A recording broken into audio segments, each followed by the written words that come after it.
Good morning, and welcome back to Daily Dhamma, a letter to our children.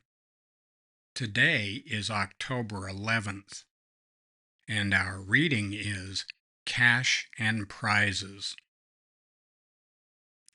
God doesn't hand out cash and prizes.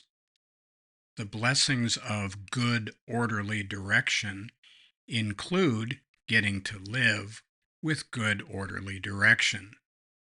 It is well to be grateful for what we have.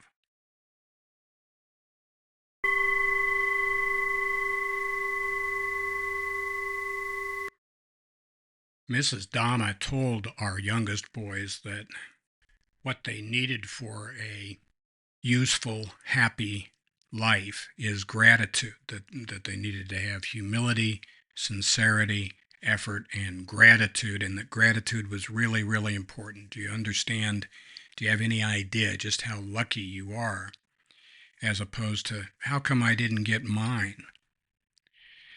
And of course, Mrs. Dhamma was far from the first one to say that. If you think back on chapter 3 of the Bhagavad Gita, which is titled Karma Yoga, so that's the way of action. Karma is action, and which always has a consequence. And Arjuna is all worried about the duties that he has to perform, and he's going to Krishna and saying, what do I really have to do this? And Krishna says, yeah, you have to perform your duties. You've got a role to play in society, and you need to do that.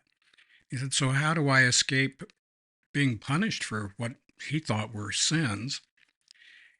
And Krishna said, through selfless service. You have duties, you perform them, but without any thought of the outcome or getting a statue or a parade or cash and prizes or anything of the sort.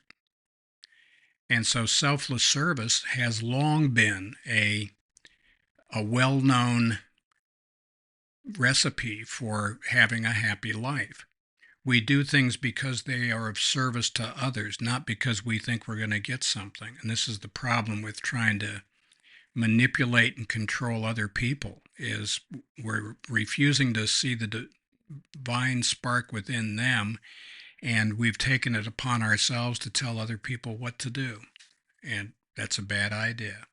So once again, mind your own business, keep your hands to yourself, and don't be a jerk. In another formula, we're as happy as we want to be. Our attitude is entirely up to us, and we are not the boss. Outcomes are above our pay grade. Outcomes are left to God. And if good, orderly direction sounds scary or authoritarian, how about grace over drama? That's nice and aspirational. So we're supposed to row. We're sitting in the boat and we've got our hands on the oar. And we row, and amazing Grace is sitting in the back of the boat with her graceful hand on the tiller, steering us to whichever harbor she thinks is best for us. And we do it like that. How about that?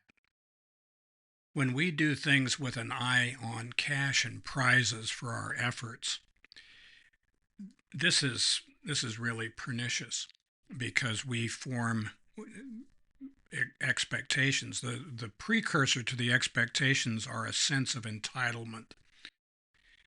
Entitlement leads to expectations, and expectations are resentments under construction. I have a long list of demands, and when they're not met, I throw a fit. That doesn't work. That's the basis of transactional love, the opposite of which is reciprocal love, based on mutual respect for the spark of the divine within each of us. One of these things is not like the other. And happy trails to you until we meet again.